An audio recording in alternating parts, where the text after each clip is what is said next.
আসসালামু আলাইকুম রহমতুল্লাহ।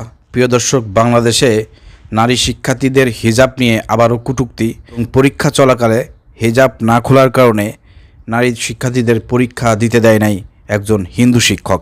এ বিষয়ে প্রফেসর মোক্তার আহমেদ স্যার একটি পোস্ট করেছে। আমি আপনাদেরকে একটু ঘটনাটা কোথায় ঘটেছে, কেন ঘটেছে, কীভাবে ঘটলো বিস্তারিত একটু তুলে ধরতেছি। আপনাদের সবাইকে বলতে চাই, ইমানদার মুসলমান যারা আছেন আপনারা ভিডিওটি শেয়ার করে সবাইকে এই বিষয়টি জানিয়ে দেন। আমরা সেই শিক্ষকের পদত্যাগ এবং তাকে বহিষ্কার আমরা দাবি জানাই। প্রিয় দর্শক, ঘটনা ঘটেছে বাউফলের দাখিল পরীক্ষায় হেজাব না খোলায় ছাত্রীদের পরীক্ষা দিতে দেয়নি একজন সরকারি কর্মকর্তা। নাম তার তুরাল প্রামাণিক। নাম শুনে আপনারা বুঝতে পারতেছেন কোন জাতের লোক। তুরাল হঠাৎ করেই পরীক্ষার হলে ঢুকে ছাত্রীদের মুখ খুলতে বলেন। 4 জন মুখ খোলেনি বিধায় তুরাল তাদেরকে পরীক্ষা দিতে দেননি। তবে একজন কান্নাকাটি করায় তাকে অনুগ্রহ করে সুযোগ দেওয়া হয়েছিল। আমাদের প্রশ্ন হলো, মাদ্রাসার পরীক্ষা কেন্দ্রে যেখানে হিজাবি সিস্টাররা পরীক্ষা দেন সেখানে কিভাবে একজন ইসলাম বিদ্বেষী অমুসলিম প্রবেশ করে? এটা হচ্ছে প্রফেসর মোক্তার আহমেদ স্যারের 1 নম্বর প্রশ্ন। 2 নম্বর হচ্ছে, নারী কমিশন কি শুধু পতিতাদের অধিকার নিয়ে কথা বলবে? সম্ভ্রান্ত নারীদের ব্যাপারে তাদের বক্তব্য কী? এটা হচ্ছে 2 নম্বর প্রশ্ন।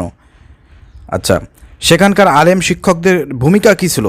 3 নম্বর, ঢাকা বিশ্ববিদ্যালয়ের নারী শিক্ষার্থীগণ হিজাব না খুলে পরীক্ষা দেওয়ার সুযোগ হলে অথচ মাদ্রাসা নারী শিক্ষার্থীদের হিজাব খুলতে বাধ্য করার দুঃসাহস দেখানো এই তুরাল পরিমাণিকের স্পর্ধা আসে কোথা থেকে? এই প্রশ্নগুলো তিনি রাষ্ট্রের কাছে করেছেন, দায়িত্বশীলদের কাছে করেছেন, শিক্ষকদের কাছে করেছেন, সর্বসাধারণ জনগণের কাছে করেছেন, মুসলিমদের কাছে করেছেন। এর জবাব কি দিতে পারবেন আপনারা? চিন্তা করে দেখেন। এই তুরাল প্রামাণিক তিনি একজন সরকারি কর্মকর্তা। তিনি মাদ্রাসার মধ্যে ঢুকেই হুট করে, আরে মিয়া, যেখানে আপনার এখানে যারা হিজাব খুলতে চায় না, যারা মুখ দেখাতে চায় না, তাদের পর্দায় আপনি বাধা প্রদান করতেছেন।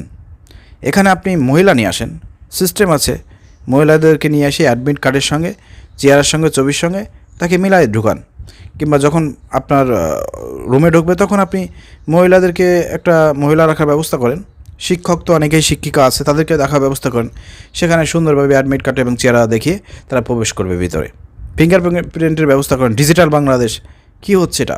মূলত ইসলাম বিদ্বেষিতা থেকে এবং এই মেয়েদেরকে লাঞ্ছিত করা, তাদের পর্দা নষ্ট করা, তাদের চেহারা দেখার লোভ থেকেই এই তুরাল প্রামাণিক এই কাজটি করেছে। আমি মনে করি যে এই বাউফলে এখানের জনতা যারা আছেন, ইসলামপ্রিয় জনতা যারা আছেন, আপনারা জেগে উঠুন। এই তুরাল প্রামাণিক যে কাজটি করেছে তার শাস্তির দাবিতে আপনারা আন্দোলন গড়ে তুলুন। আমরা ভিডিওগুলো শেয়ার করব এবং সব জায়গায় ভাইরাল করব। তাহলে আশা করা যায় এই তুরাল প্রামাণিকের কোনো একটা কঠিন শাস্তি হবে ইনশাল্লাহ। প্রিয় দর্শক, আপনার ভিডিওগুলো শেয়ার করে দেন। আর আপনারা সবাই জেগে উঠুন, আন্দোলন করুন, সবাই ফেসবুকে লেখালেখি করেন।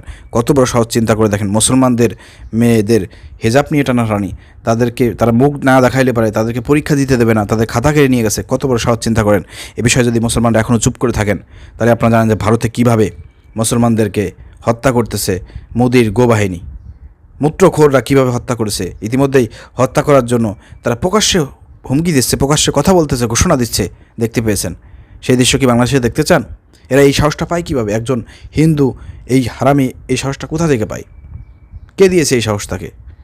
এর চাকরি নষ্ট করতেই হবে। একে আইনে আওতায় এনে শাস্তি প্রদান করতে হবে, এই দাবি জানাচ্ছি। ভিডিও শেয়ার করে দেবেন। আসসালামু আলাইকুম রহমতুল্লাহ।